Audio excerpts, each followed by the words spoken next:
Caution. Reality. Stability. Alert. Level plaid. This episode contains discussions of human inadequacy, stellar explosions, bureaucratic nightmares, and unpredictable weather. Side effects may include existential doubt, an overwhelming urge to migrate, fear of paperwork, and spontaneous changes in outfit. Intergalactic Insider is not responsible for sudden enlightenment or interspecies misunderstandings.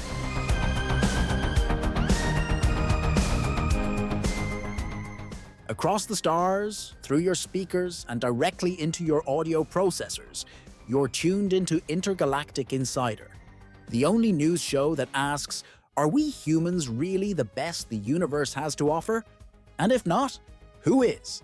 And can we borrow their technology?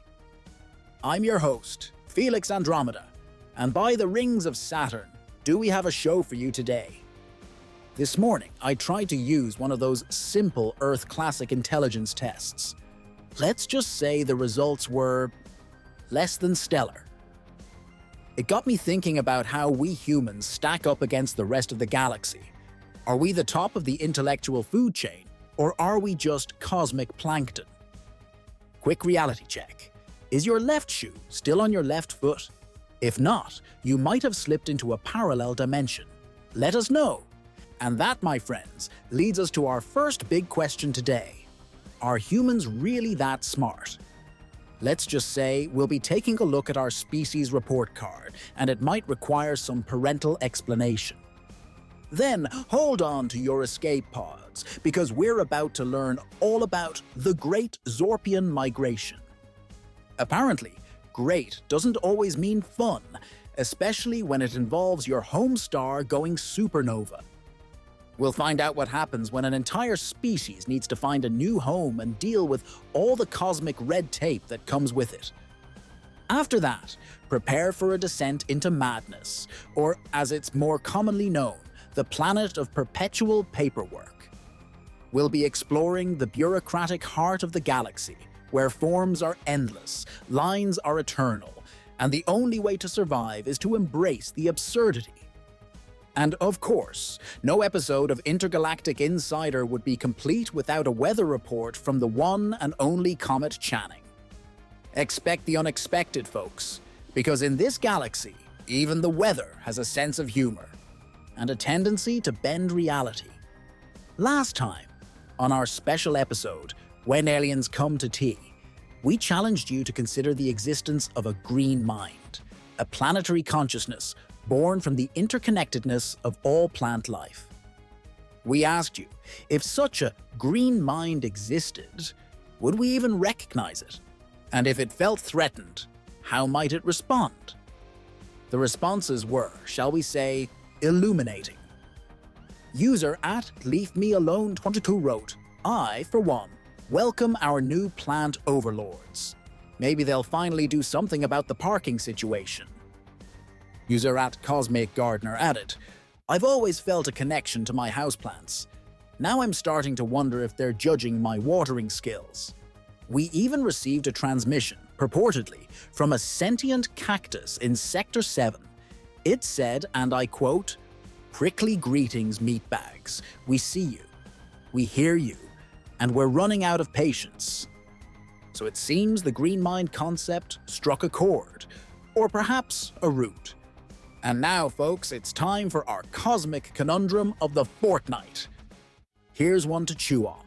In an era where advanced AI companions, like the symbiosentience of Cygnus 7, can be perfectly tailored to fulfill every emotional and intellectual need of an individual, offering unwavering support, understanding, and even simulated affection, our biological, organic relationships, with all their inherent messiness, imperfections, and potential for heartbreak still necessary?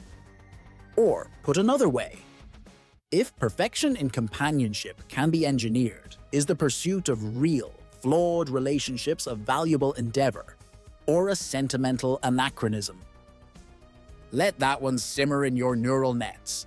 Send your most insightful, humorous, or emotionally resonant responses to our subspace mailbox. We'll feature the best ones in our next episode.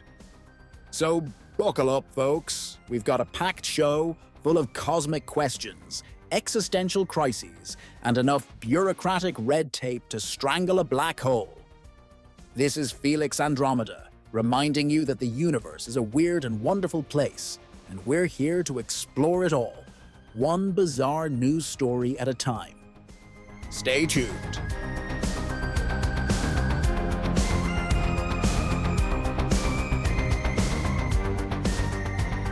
Greetings, cosmic citizens, and welcome back to Intergalactic Insider. Now, as a human who grew up in Neo-London, I've had my fair share of interspecies interactions. And let me tell you, sometimes our human intellect gets put to the test.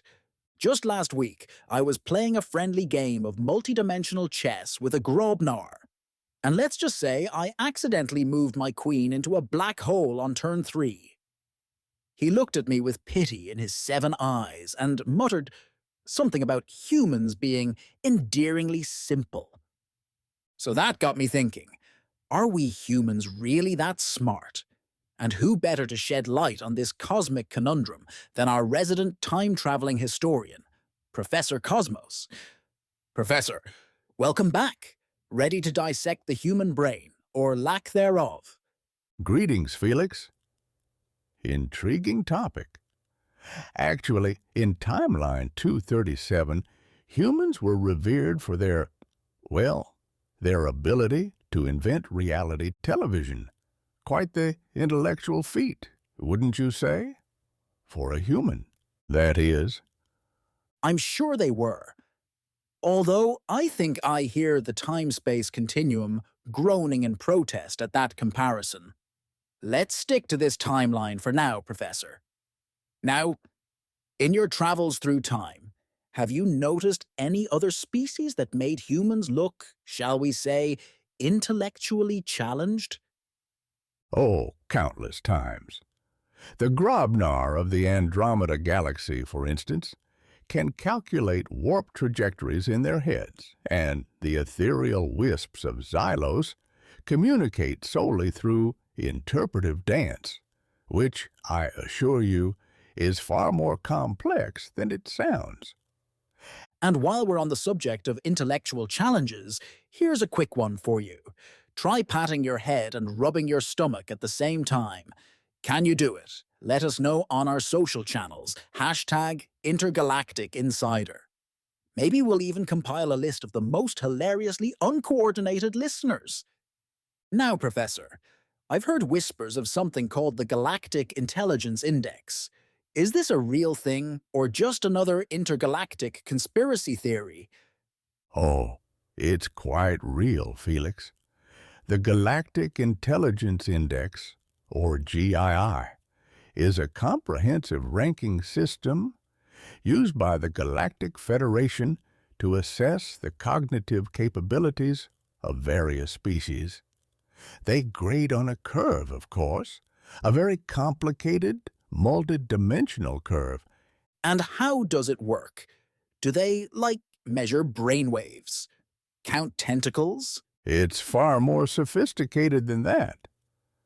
The GII takes into account various factors, including strategic thinking, problem-solving abilities, adaptability, communication skills, and even creativity. They analyze historical data, cultural achievements, and technological advancements. Sounds rigorous. So it is not just about raw brain power. We often hear about different types of intelligence. Are humans equally good at, say, strategic thinking and emotional intelligence? Ah, that's where it gets interesting. Now, if we look at strategic thinking, for example, humans have a mixed record.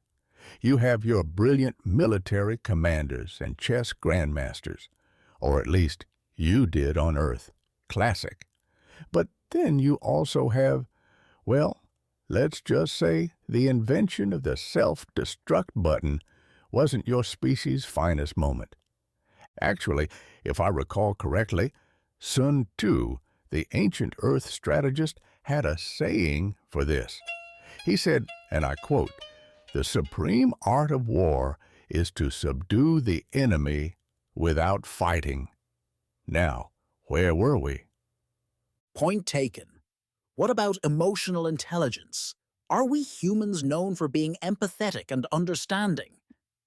Emotional intelligence is a fascinating area. Humans are capable of great empathy, compassion, forming deep bonds of love and friendship. Your literature is full of it. Your Shakespeares, your Austens. Why, I recall a time in the 1920s on Earth, amidst the flapper dresses and bathtub gin, where emotional expression was all the rage. Though, I must say, the Charleston is rather taxing on the knees. Now, where were we? If the background humming is starting to sound like your internal monologue, don't worry. It's just the quantum uncertainty field affecting your perception of reality. Take a deep breath and try to count backward from 100 by sevens. Let us know how far you get using hashtag Intergalactic Insider. Let's talk about creativity. Humans have produced some impressive art and music. Does that count for anything on the GII? Absolutely. Creativity is highly valued on the GII, and humans do score relatively well in that domain. Your artistic expressions, from the cave paintings of Lascaux to the hollow symphonies of Neo-Tokyo, are considered quite remarkable by many species. Though I must admit I still don't understand the appeal of interpretive jazz. All right, folks, let's test your cognitive flexibility. I want you to find the nearest clock. Now, imagine the numbers are rearranged in alphabetical order. What time is it now? Let us know your answers using hashtag Intergalactic Insider. So, Professor, the moment of truth. Where do humans actually rank on this Galactic Intelligence Index?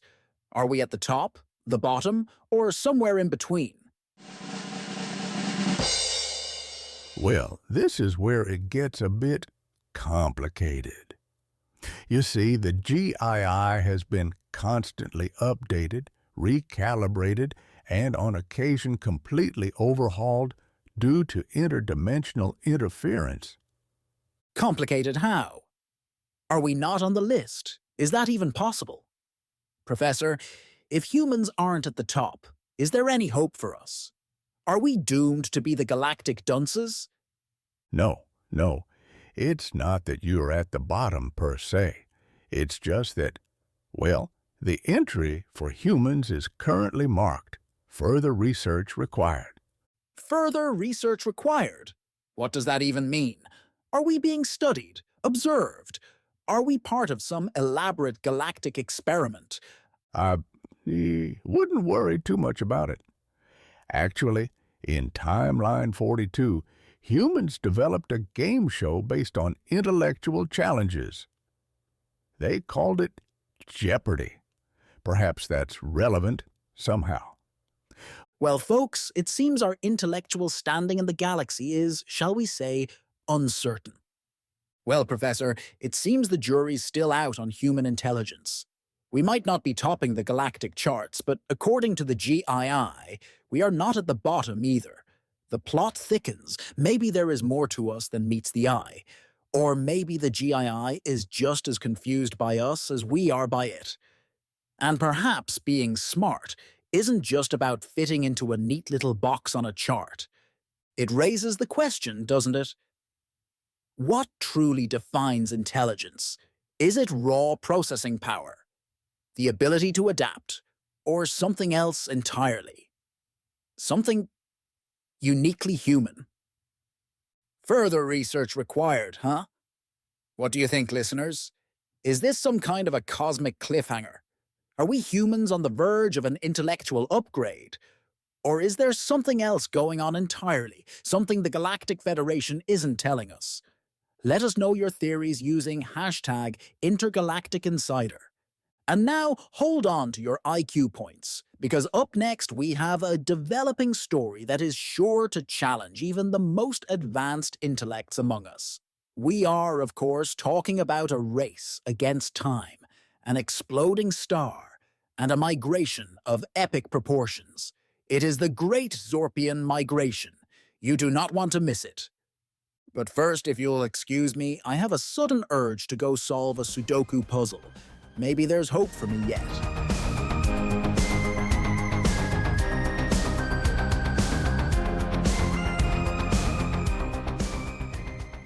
And that's the latest on the human intelligence, or lack thereof, debate.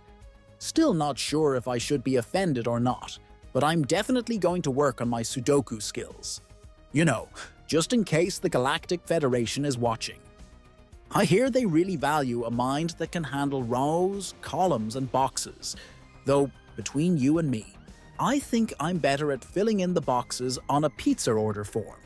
But hey, at least we humans know how to appreciate a good laugh, even when facing existential questions about our place in the cosmos. Speaking of facing the unknown, our next story takes us to the far reaches of space, where an entire civilization is dealing with a challenge that makes a bad hair day look like a walk in the park. And it's a challenge that might resonate with some of us more than we think. I mean, who among us hasn't felt a pang of sadness when moving to a new place, leaving behind familiar faces and cherished memories? Now, multiply that feeling by a few billion, and you might get close to what the Zorpians are experiencing as they flee their dying star. It reminds me of the stories my grandmother used to tell me about migrating to Terra Nova. While that journey was quicker than the earlier generation ship voyages to Earth 2.0, thanks to advancements in faster-than-light travel, the sense of leaving a part of yourself behind was still very real. You know, it's moments like these that remind us of the sheer scale and dynamism of this incredible universe we inhabit. One minute you're sipping a cosmic latte, the next you're hearing about an entire species packing up their lives because their sun decided to call it quits. We're talking, of course, about the Great Zorpian Migration. Imagine packing up everything you own, saying goodbye to your home, your friends, your favorite coffee shop, and then blasting off into the unknown, knowing you can never go back. Sounds stressful, right? We humans have had our own experiences with mass migrations, albeit on a smaller scale. I mean, who could forget the journeys from Earth Classic to Earth 2.0 on generation ships, and then to Terra Nova using faster-than-light travel? Joining us to unpack this interstellar exodus is Dr. Aris Thorne, a leading expert in astrophysics, and, perhaps more relevantly, a consultant for several galactic moving companies. Welcome, Dr. Thorne. It's a pleasure to be here, Felix. Though I must say, the moving business is far less glamorous than it sounds, especially when your clients have 6 arms and a tendency to shed. As my Zorpian mother used to say, a new home is not just about the destination, it's about the journey, and also about making sure you don't leave your favorite molt scraper behind. Shed? I think I hear a collective shudder from cleaning services across the galaxy. Let's hope they've invested in some heavy-duty space vacuums. Now, Dr. Thorne, can you paint us a picture of what the Zorpians are going through emotionally? I mean, how does a species say goodbye to its home planet? It's a deeply emotional process, Felix. Imagine your entire history, your culture, your identity, all tied to one place.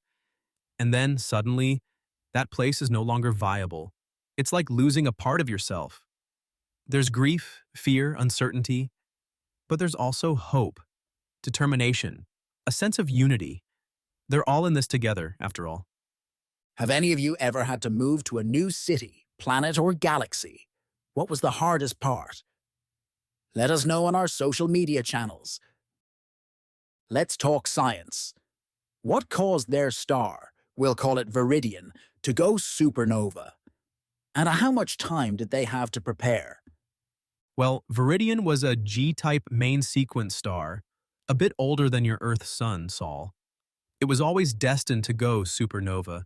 It was just a matter of, shall we say, stellar timing.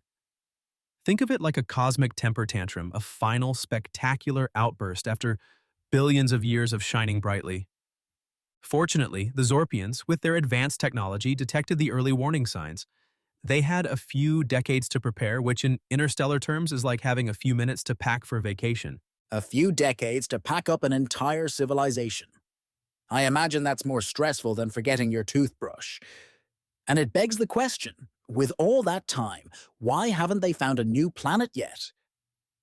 It's not quite that simple, Felix. Finding a habitable planet is incredibly difficult. And even when you find one, you need to make sure it's not already occupied, that the resources are sufficient, that the gravity and atmosphere are compatible. It's a very long and complex process. As my Zorpian mother used to say, finding a new home is like finding a perfectly ripe Grobnar fruit. You have to check every single one, even if it takes a lifetime. Speaking of packing, interstellar travel is no easy feat. What kind of technology are the Zorpians using to make this journey? I know that our own history with space travel is quite varied. In the very early days, Earth's first migration waves to colony worlds like Earth 2.0 relied on massive generation ships, with entire lifetimes spent in transit. Later, with advancements like sleeper ships, and eventually our own rudimentary slipstream drives, the journey to places like Terra Nova became much quicker, within a single lifetime. The Zorpians are a bit more advanced than we were, even during our later migrations. They're using a combination of technologies, most notably their impressive quantum slipstream drives, which allow them to traverse vast distances by essentially folding space-time. It's like taking a shortcut through the fabric of the universe. They can make journeys in mere decades that would take us centuries, even with our current technology. While we humans have made significant strides in slipstream technology, especially after establishing the Terra Nova colony, the Zorpians are definitely at the forefront of this. If you could only take 3 things with you on an interstellar journey, what would they be? Share your choices using Intergalactic Insider. And while you're pondering that, here's a quick poll for you. If you were offered a chance to help the Zorpians, would you A. Offer them a place on Terra Nova, B. Send them a strongly worded letter of support, C. Donate to their GoFundMe, or D. Pretend you didn't hear anything? Cast your votes now on our social media channels. The Zorpians are searching for a new home. What are the criteria for a suitable planet, and how many options do they have? They're looking for an M-class planet, similar to their home world. Breathable atmosphere, liquid water, stable climate. The usual checklist. Finding a suitable planet is like finding a parking spot in a crowded city, rare and highly contested. They've identified a few potential candidates in the Andromeda galaxy, but it's a long shot, and they'll need to conduct thorough surveys to ensure habitability. What has been the Galactic Federation's response to this migration? Is anyone offering aid or, dare I say, a welcome basket? The Federation has been cautiously supportive. They have offered logistical assistance and access to their vast database of planetary surveys. But there are concerns, of course. A mass migration of this scale can have unforeseen consequences for the galactic ecosystem and existing civilizations. I hear there's been a slight hiccup in the migration plan. Something about a universal parking permit. Oh, the parking permit. Yes, well, it seems even in a highly advanced spacefaring civilization, bureaucracy finds a way. Apparently, the Zorpians need a special permit to park their fleet in orbit around any potential new home within Galactic Federation space. And the paperwork, let me tell you, is astronomical. Forms in triplicate, signatures from at least 5 different planetary council members, proof of intergalactic insurance. It's a nightmare. They need to secure this permit before they arrive, or they risk being turned away, fined, or, even worse, being towed.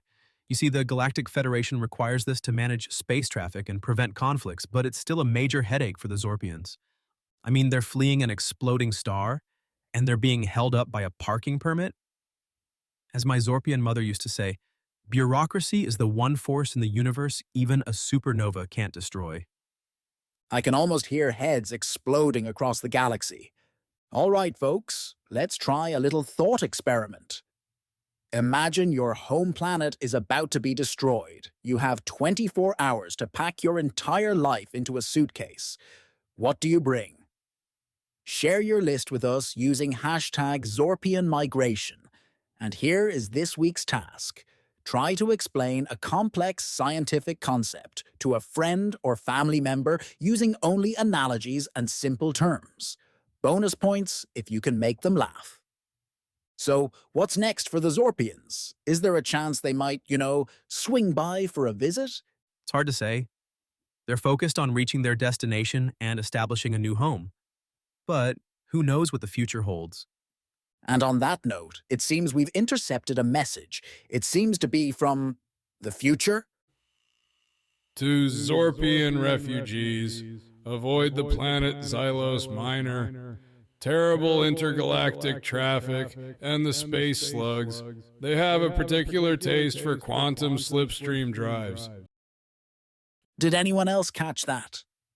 Did someone say giant space slugs? Actually, in timeline 342, a species quite similar to the Zorpians attempted a migration using giant space snails. Professor Cosmos, always a pleasure, but perhaps we can discuss historical space mollusks another time.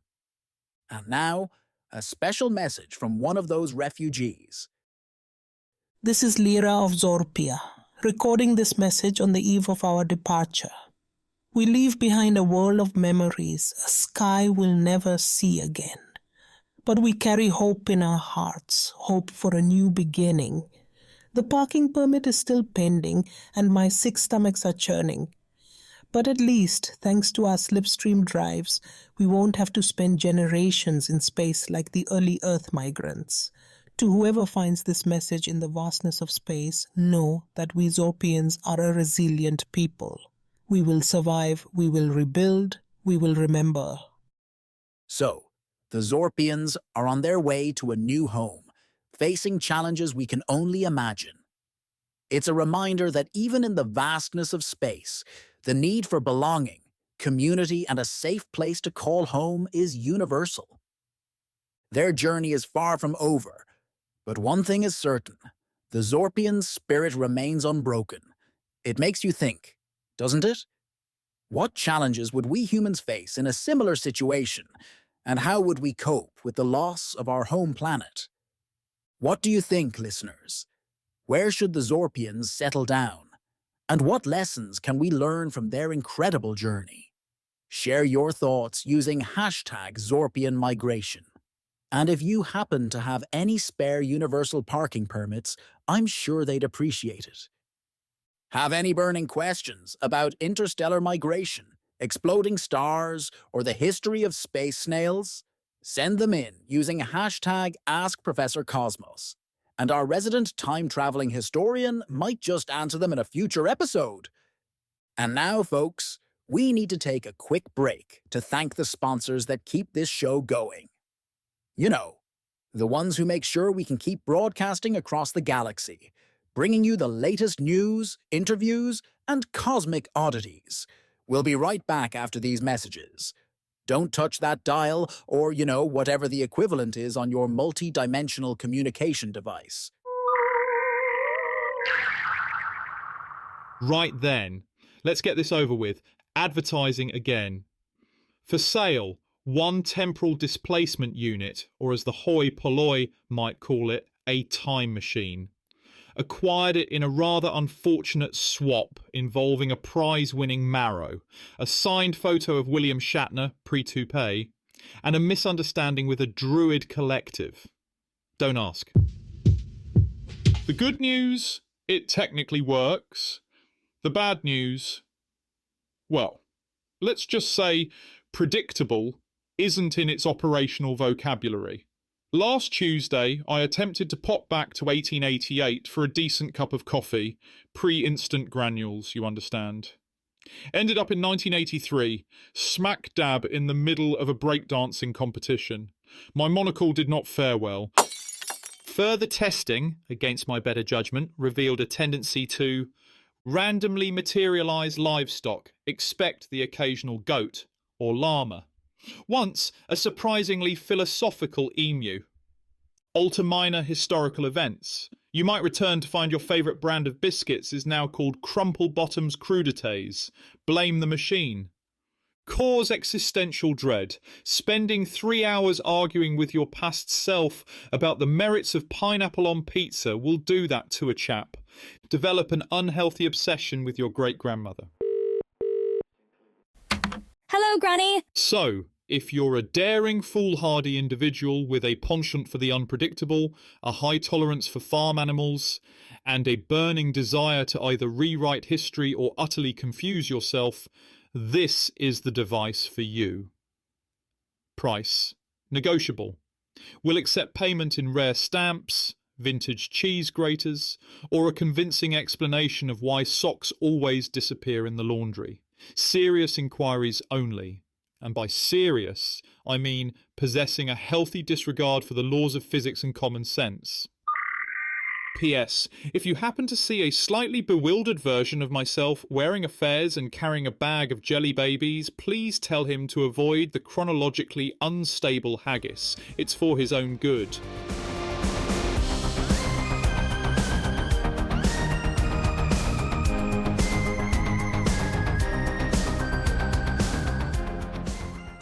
And that's the latest on the Great Zorpian Migration. Sounds like they're in for quite the adventure. I, for one, am hoping they find a nice, cozy planet with good schools, low taxes, and minimal paperwork. Because let's face it, nobody likes paperwork. I once had to fill out a form just to change the color of my spaceship's underlighting. Took me 3 weeks, a notarized signature, and I had to learn basic flumph to understand the instructions. We've all been there. That soul-crushing moment when you realize you've been waiting in the wrong line for 3 hours. Or when you finally reach the front, only to be told you're missing Form 37B, subsection C, paragraph 4, and you need to start all over again. You try to explain you were transferred from another department, but they just stare at you blankly and repeat the instructions. It's enough to make you want to scream into the void, isn't it? But what if I told you there's a place where this isn't just a temporary inconvenience, but a way of life? A place where bureaucracy isn't just a hurdle, it's the main event. Welcome back to Intergalactic Insider, where today we're visiting a place that makes the DMV look like a day spa, the planet of perpetual paperwork. Joining us to navigate this bureaucratic labyrinth is Ms. Norma Nomicron, a certified intergalactic bureaucracy navigator and author of the best-selling book, Embracing the Red Tape, a guide to finding inner peace in endless lines. Ms. Nomicron, welcome to the show. Oh, it's a delight to be here, Felix. I always say, a day without paperwork is like a day without sunshine, or oxygen, but mostly paperwork. I admire your optimism, Ms. Nomicron. But for those of us lucky enough to have avoided it, what exactly is the planet of perpetual paperwork? Well, Felix, it's exactly what it sounds like. An entire planet dedicated to the processing of forms, the stamping of documents, the filing of applications, and of course, the waiting in lines. It's the central administrative hub for a large portion of the galaxy, you see. So, if you need to renew your spaceship registration, apply for a hyperspace travel permit, or register your emotional support alien, this is where you'd go. Precisely. And let me tell you, the variety of forms is simply breathtaking. You've got your standard Form 1040Z for declaring extraterrestrial income, your Form 221 Gamma for requesting permission to use a public teleporter, and, of course, the infamous Form 42 Omega. The 42 Omega. I've heard whispers about that one. They say it's so complex, it requires a degree in astrophysics just to understand the instructions. Is there any truth to this? Oh, it's quite true. The 42 Omega is used for, shall we say, interdimensional variance requests. It's a real beauty, 6,000 pages long, requires signatures from at least 3 alternate versions of yourself, and must be submitted in septuplicate. But my personal favorite is Form 99 Delta, application for permission to use sarcasm in a public setting. The irony is not lost on me, I assure you. 6,000 pages. And I thought getting my pet glowworm registered was a hassle. That took me a week, and I had to provide a DNA sample. What's the worst bureaucratic experience you've ever had? A. Endless phone menus, B. Mountains of paperwork, C. Unhelpful officials, or D. All of the above?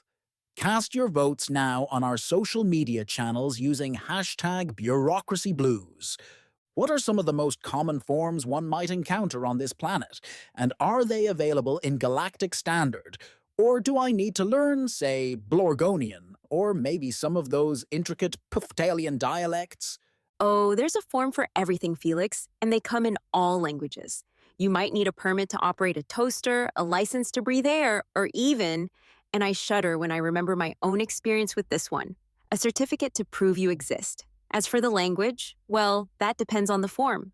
Some are in Galactic Standard, others in, as you mentioned, Blorgonian, some in Puftalian. You never know what you are going to get. One time, I had to decipher a form written entirely in the scent-based language of the Gondians. Scent-based language? Now that's a new one on me. What's the average wait time on this planet? Are we talking hours, days, or geological epochs? I once spent 6 hours on hold with the Intergalactic Revenue Service, only to be told I had the wrong department. Patience is a virtue, Felix, especially on the planet of perpetual paperwork. Wait times can vary depending on the complexity of the form and the time of year. During peak season, which coincides with the galactic tax season, you might be looking at a few centuries. Centuries? But what do people do while they wait? I imagine staring at a wall for a few hundred years could get a bit dull, even with that fetching Formomatic 3000 spitting out an endless ream of forms. Oh, there are plenty of amenities to keep one occupied. There are designated napping zones, meditation chambers, and even existential dread support groups. And of course, there's always the option of filling out more forms. They even have a new Form 1 Alpha Alpha request for clarification on the definition of sentient being for tax purposes. It is quite the read. Oh joy! More forms, just what everyone wants. All right, folks, here is this week's task for you. Try to create the most complicated and confusing form you can imagine. Share it with us using #PlanetOfPaperwork. We might even try to fill it out on air. What are the psychological effects of prolonged exposure to this level of bureaucracy? Do people ever just snap? I know I would. It's not uncommon for individuals to experience what we call bureaucratic fatigue, a state of utter exhaustion and bewilderment brought on by excessive exposure to red tape. Symptoms may include form-induced hallucinations, an irrational fear of staples, and the compulsive urge to organize things alphabetically. I, for one, find color-coding forms to be an excellent stress reliever. I think I'd rather face a black hole than a color-coded form, to be honest. There's a conspiracy theory going around that the entire planet is just a social experiment run by a race of hyper-intelligent space hamsters. Any comment on that? Oh, I've heard that one. It's quite amusing, isn't it? While I can't confirm or deny the involvement of space hamsters, I can assure you that the planet of perpetual paperwork serves a vital function in maintaining order and structure in the galaxy. I'm not sure order is the word I'd use. But speaking of conspiracies, I'm getting a message from our resident time traveler, Professor Cosmos. Professor, are you there? Indeed, Felix, and I must say, this reminds me of a curious incident in Timeline 789, where a planet entirely made of sentient cheese. Fascinating, Professor. But perhaps we can delve into the intricacies of cheese-based bureaucracy another time. We have a very special guest with us today. So, what advice would you give to someone who's about to visit the planet of perpetual paperwork? Any tips for surviving the experience with one's sanity intact? Oh, yes. First, always bring plenty of snacks and a comfortable pillow. You might be there for a while. Second, familiarize yourself with the most common forms beforehand. You can find them all on the intergalactic web of red tape, Node 7 Zeta 9 Paperclip Junction. Bureaucracy unlimited. Third, practice your patience. Remember, bureaucracy is an art form, a dance of order and precision. Embrace it. You might even want to try completing Form 7 Zorp, notification of intent to engage in spontaneous combustion. It really helps one appreciate the beauty of a well-structured form. Embrace the madness, you mean? I think I'd rather embrace a black hole. And finally, always, always have a good supply of your favorite writing implement. You never know when you'll need to fill out a form in triplicate, or in the case of Form 42 Omega, septuplicate. Next time you're stuck in a long line, imagine you're on the planet of perpetual paperwork. It might make the wait more bearable, or it might drive you mad. Either way, let us know how it goes using hashtag #BureaucracyBlues. So, the planet of perpetual paperwork is a place where forms reign supreme, lines are eternal, and the only escape is, well, there is no escape. It's a cautionary tale about the dangers of unchecked bureaucracy and the importance of remembering the human element, even amidst a sea of paperwork. It is about remembering that behind every number, every statistic, every filled-out box, there's a living, breathing being with hopes, dreams, and a finite amount of patience. Maybe, just maybe, we could all use a little less red tape and a little more empathy in this galaxy. What do you think, listeners? What's the one thing you'd do to make bureaucracy more humane? Share your thoughts using hashtag #PlanetOfPaperwork. And if you ever find yourself on this planet, remember to bring a good lawyer, a very large stress ball, and maybe a friend who speaks fluent Blorgonian. You'll need it. And now, hold on to your hats, folks, because we've got a special treat for you. Our very own chief astrometeorologist, Comet Channing, is here to give us a weather report that's truly out of this world. And trust me, folks, you haven't lived until you've experienced a meteor shower of glitter bombs. And don't forget to send in those questions for Professor Cosmos using hashtag AskProfessorCosmos. Who knows, he might even answer them correctly this time.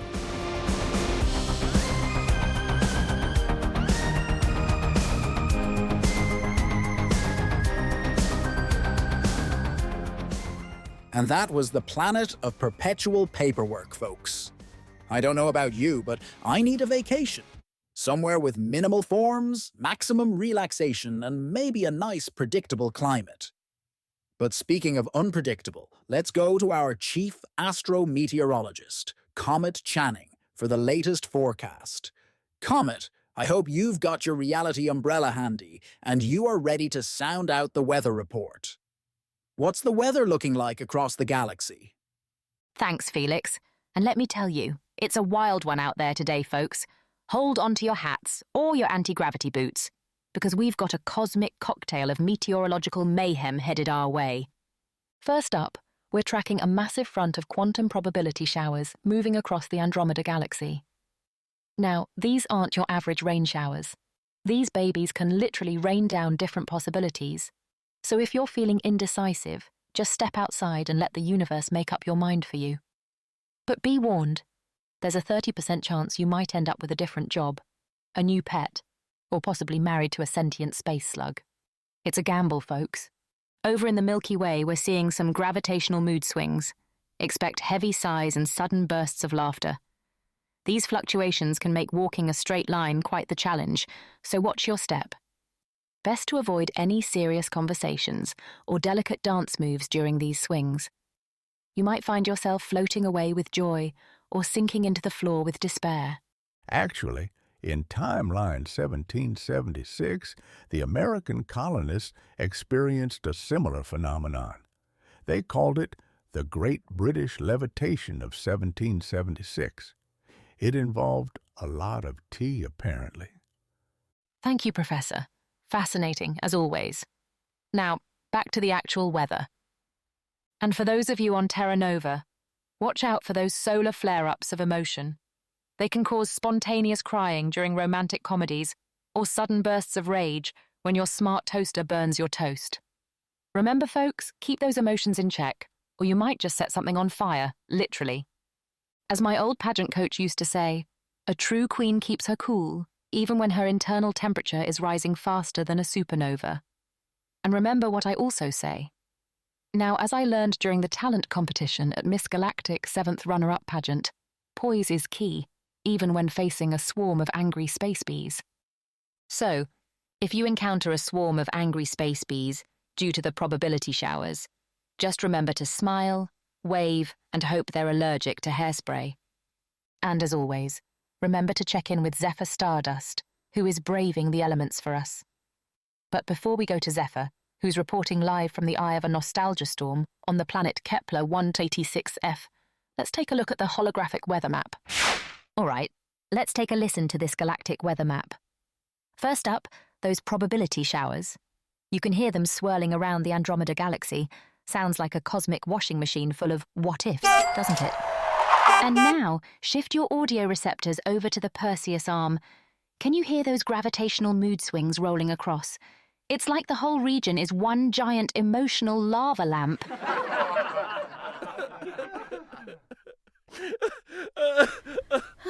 And those little bursts you're hearing near Neo Alexandria. Those are your solar flare-ups, folks. Best to stay indoors, or at least keep a fire extinguisher handy. You never know when a heated debate might turn literally explosive. And finally, listen closely to the Kepler 186f system. Can you hear that faint, hazy sound, like old recordings playing? That's the nostalgia storm brewing, folks. It's stirring up all sorts of memories over there. All right, let's go to Zephyr. Zephyr, how are things looking, or should I say, feeling, out there? Comet, it's like stepping into your old high school yearbook, if your yearbook could also punch you in the face. I'm currently surrounded by people reliving their pasts. There's a group of Kepler 186f natives over there doing some kind of ancient ritual dance. And I think I just saw a guy in a powdered wig challenging someone to a duel. I'm covered in some kind of sticky purple goo, and it smells like old gym socks. This nostalgia storm is really cramping my style and the fashion. Oh, the fashion. Let's just say togas are making a comeback, and not in a good way. I just tripped over a Roman chariot. Again. Why couldn't I have landed in a timeline with decent public transportation? Plus, the probability showers are starting to mix with the nostalgia storm. I just saw a space slug turn into a... Wait, is that a dinosaur? A very small, very confused dinosaur. Great! Now my communicator is only playing 8-bit music. How am I supposed to file my report? Comet, I think things are about to get a lot weirder. I'm starting to feel different. Like I'm being pulled in multiple directions at once. Oh no, wait a minute. I remember this from that temporal anomalies survival course I took. Quick, Comet, play a high-frequency tone. Something above 20,000 hertz. It might stabilize the chronoflux. Phew, that was close. Note to self, always pack extra earplugs. You know, Comet being chased by a holographic Tyrannosaurus Rex is actually less stressful than that time I got stuck in this sentient elevator that only played polka music. At least the T-Rex had a predictable attack pattern. It appears Zephyr has, surprisingly, survived the probability nostalgia storm. For now. We'll check back in with him later. If he still exists in this dimension, and hasn't become a permanent resident of the Jurassic period. And now, for our space weather word of the fortnight, chrono chaos. That's when the past, present, and future all decide to throw a party, and you're the only one who didn't get the memo. It's like having your childhood memories collide with your future regrets, all while you're trying to figure out what to have for breakfast. If you experience chrono chaos, just go with the flow, or against the flow. Or maybe just stand very, very still. It is like forgetting what you went into a room for, but on a cosmic scale. And speaking of chrono chaos, we want to hear from you. What's the most unexpected thing that's ever happened to you that felt like a glitch in reality? Did you suddenly forget a common word? Did you see something that couldn't possibly be real? Did your pet start speaking in Shakespearean English? Share your stories using hashtag Intergalactic Insider and hashtag Chrono Chaos. The best story might just win a free subscription to our Surviving Reality Glitches self-help guide. That's it for the weather, folks. Remember to dress in layers, carry a probability-altering device if you have one, and try not to get lost in your own memories. Back to you, Felix.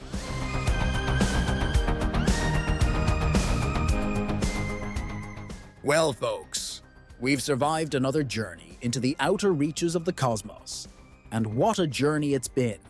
We've pondered the question of human intelligence, or lack thereof according to some galactic rankings, witnessed a species facing extinction, and braved the most terrifying force in the universe, intergalactic bureaucracy. It just goes to show, no matter where you are in the galaxy, there are always challenges, surprises, and a whole lot of paperwork. First, the Galactic Intelligence Index gave us further research required, and then we get hit with the Zorpian's universal parking permit nightmare. It makes you wonder if anyone out there has it figured out. Maybe we should all just embrace the chaos, learn to speak fluent Blorgonian, and hope for the best. Or, send the Zorpians a care package filled with Earth's finest comfort food and a strongly worded letter to the Galactic Federation about that parking permit.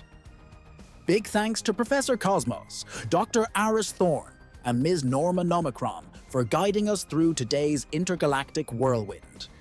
And Zephyr, wherever you are, I hope you've finally managed to escape the clutches of that nostalgia storm, and that you haven't permanently morphed into a talking space chicken. Cock-a-doodle-doo! I mean, reporting for duty. Still human. Mostly. That's our Zephyr. Always finding the silver lining, even when facing existential downpours and bureaucratic black holes. Now, if you'll excuse me, I have a sudden urge to go organize my sock drawer and maybe brush up on my Zorpian. You never know when those skills might come in handy. But before I go, let's talk about engagement, shall we? If you enjoyed today's episode, be sure to subscribe to Intergalactic Insider on your preferred podcast platform. Remember, subscribing isn't just about getting more content. It's about joining a community of intergalactic enthusiasts who aren't afraid to question reality, embrace the absurd, and occasionally wonder if they're smarter than a space slug. Plus, it helps us keep this rickety spaceship of a podcast flying. So, hit that subscribe button, and while you're at it, join the conversation. Head over to our multi-dimensional comments section. First, we want to hear your thoughts about human intelligence. Do you think we deserve a higher ranking on the Galactic Intelligence Index? Use #HumanSmarts, or maybe #HumanNotSoSmarts, depending on your perspective. Then let us know what you'd offer the Zorpians if they showed up on your doorstep.